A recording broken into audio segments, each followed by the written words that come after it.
they doing some shit. They're doing something. They're cooking for bae. Right. Cooking for bae. But the shit be fucked up. It be all kind of... What was that shit?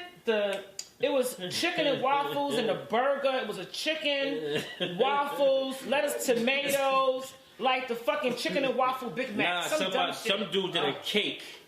The cake was all meatloaf and mashed potatoes was the frosting. What? And he had chicken wings on top of it as a decoration, like carrot cake. You know what I'm saying? They was doing something. And so I think what happens is that this just shows the lack of you going to a real classically trained school. Because had you gone to school, you not putting no shit out there that looked like that. Right. Because you wouldn't be proud of that. Right. Where I think culinary school taught us passion and the love of cooking and the science behind cooking. There's a lot of science behind this. And the chefs that taught you had a passion for it. And so when you were taught from people that had a passion for what they do, it kind of just made you want to be more proud and stick your chest out. Like, yeah, I'm supposed to be here. I'm in culinary school. It's what I want to do. I'm going to put, and it's just a whole different dynamic. But this, So, Ryell, you're a GM. Yeah.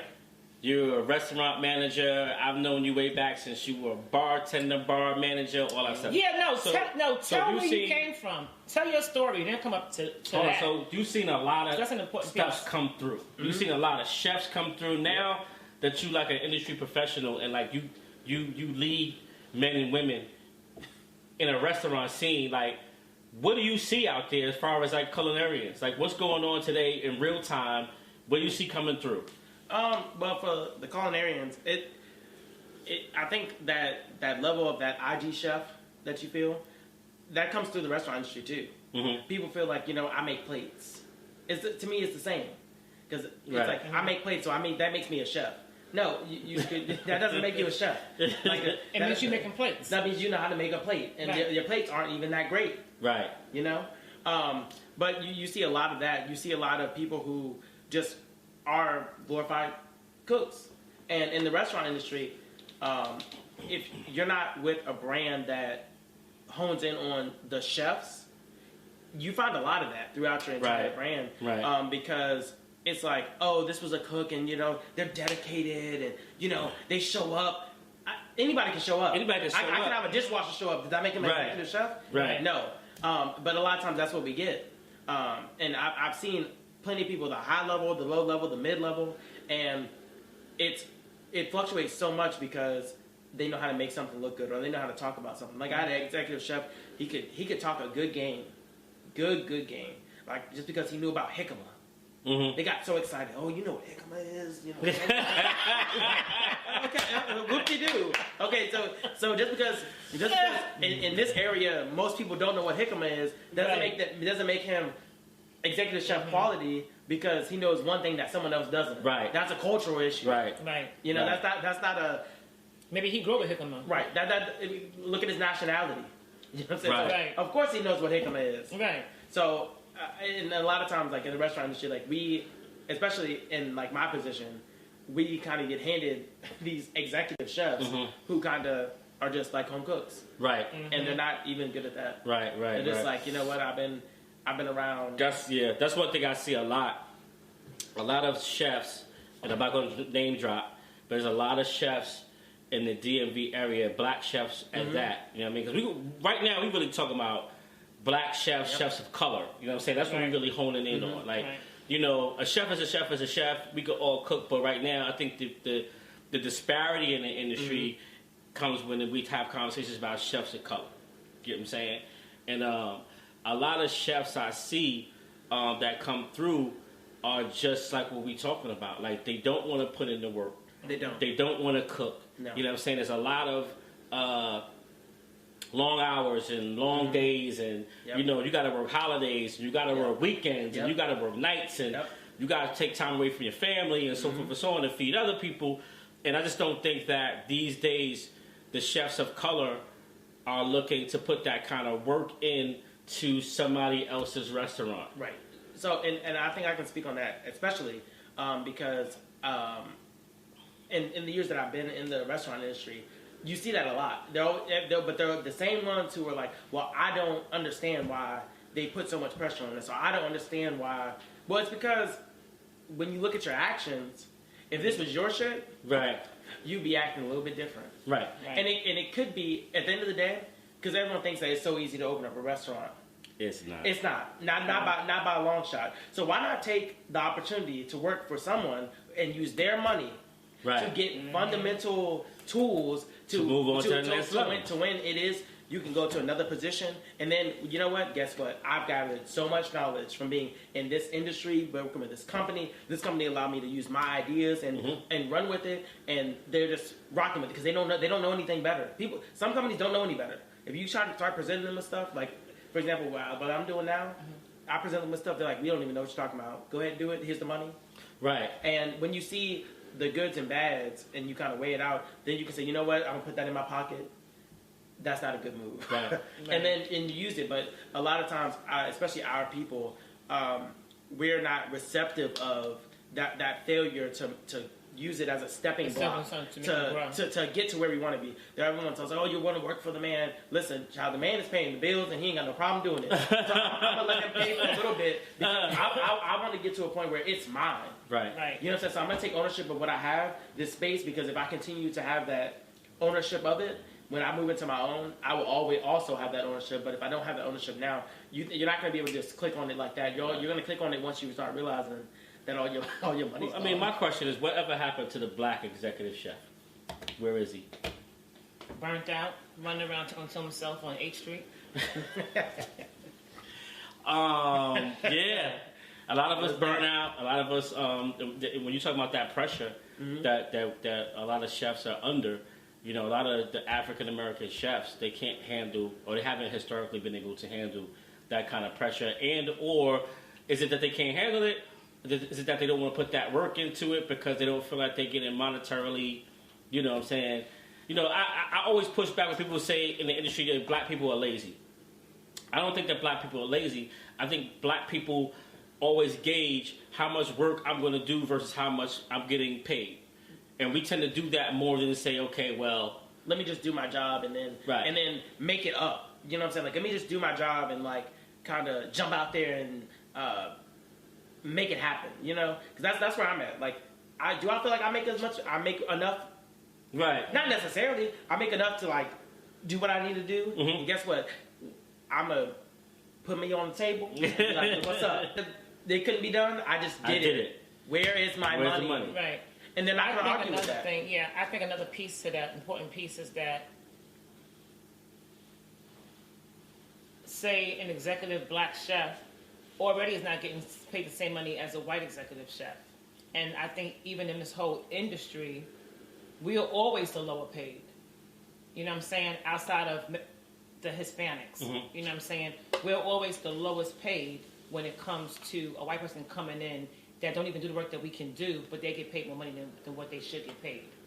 And I think when we go into something getting that, you go into this whole mindset of that, why am I going to put all this extra work in this when I'm not going to get paid for and get compensated for it anyway, but yet this white boy can come up here that has not done half of what I've done, been to culinary school, trained under another chef, but yet he's in my seat, and now he can actually take my job and get more money. There's a lot of people who are going to watch this show and listen to this show who are they're just on the customer end, they're on the patronage end, they're not, you know, and it's time for us to kind of pull the cover off of that so people can really understand pull the sheet back. Everything that's going on while you're sitting there and you're just trying to enjoy yourself in a restaurant. There's a whole culture. Whole other world. There's a whole other world going right as you sit behind that wall. And there is acute and direct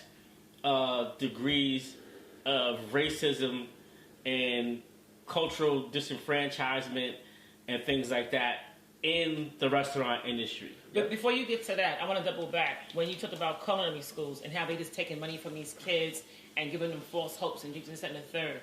Remember City Table? Mm-hmm. The young girl that came and spoke to us and wanted a job there. Mm-hmm. And we put her on a trial day. So she said, "Oh, I'm from New York. I'm from Harlem. This, that, and the third." She was co-signing all day. Because I'm like, I'm from Harlem, so I got to rep my borough. You know what I'm saying? So I'm repping Harlem. He said, yeah, boo, that's you. That's your girl. Go rep Harlem. I'm like, all right. So she come out, told, we made her speak, and she said, yeah, I could cook, I could do this. I know how to cook in the kitchen, da-da-da. Mind you, she's in a culinary program, right? In a program. But it's like, I want to come in a trail one day. I want to work here, and the third. So we put it through the process. Henry had to come in. She was late. But then she gets there. Right. And we gave her, 5 things to do? Cut up onions, prep crab cake mix. How long basic stuff. She got there 10-something. It was she got there at she's supposed to be there at 9. She got there about 9:30. She started working at 10. Right. She finished the list about 3:30, 4 o'clock. Right. For these basic things. So after she's done, and then she's slow as hell, but you told me you cook. Right, because you're supposed to multitask. You told me that you know to do all this already, right? And so we sat there with her after. So we said, how do you think you did? Yep. Well, I know it's a little slow, and I got a little late, and I took my time, and da-da-da. I said, okay. So where do you want to go from here?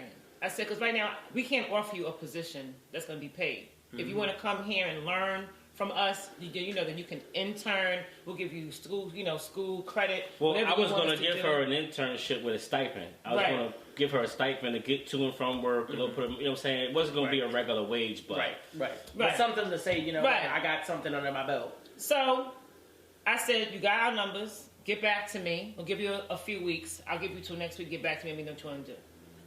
Next week came, she didn't call. She comes into the restaurant with her friends or whatever case may be. they came for dinner. So I go snatch it up and said, come on, let's go talk real quick. I said, I haven't heard from you. I said, so what's going on? Well, I spoke to my mother, and my mother knows I can cook. And she said, and so I'm going to be honest with you, I was insulted. So now I lean in. I'm like, insulted? What was you insulted about? Well, because, I told y'all that I could cook, and then, you got me chopping up onions and chopping up this and chopping up this and the third. And and I want, I thought I would, just come in here and be on the line and do brunch and put out food. No. I said, sweetheart, let me say something to you. I said, my internship, and I did not get paid. You know where I was at? In the basement with Mexicans. chopping up cases. Not fucking 4 and 5. Cases of onions. Right. Cases of mushrooms. Right. Fabricating cases of chicken. Fabricating cases of salmon. Prepping for, are you kidding me right now? I said, this is the problem with you young millennials right now. You go to school, you go in this craft, just think that, you feel that you know everything. And you haven't even finished the program. Right. I said, what do you want to be at the end of this? You're in school to be what? I want to be a restaurant consultant. I said, okay. So you want to come straight out of school and be a restaurant consultant. And telling me how to run my business. Right. I said, so let me ask you a question. Do you know food course? No. She was like, No.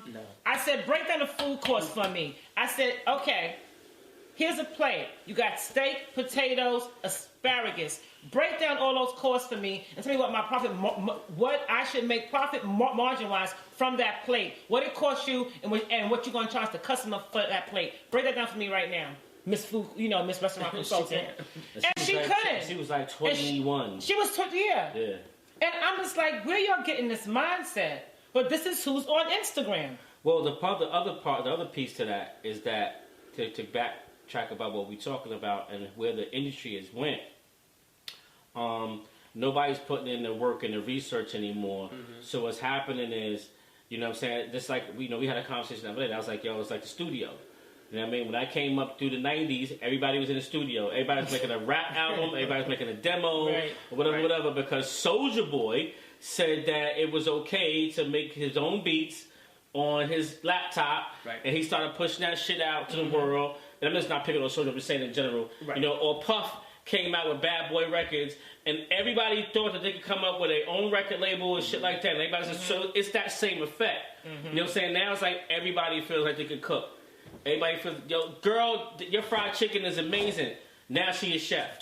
Right. You know what I'm saying? Now she's on Instagram. Right. Come to my house between 4 and 6 on Sunday, and pick it up. Right. You know what I'm saying? So I think right now what's happening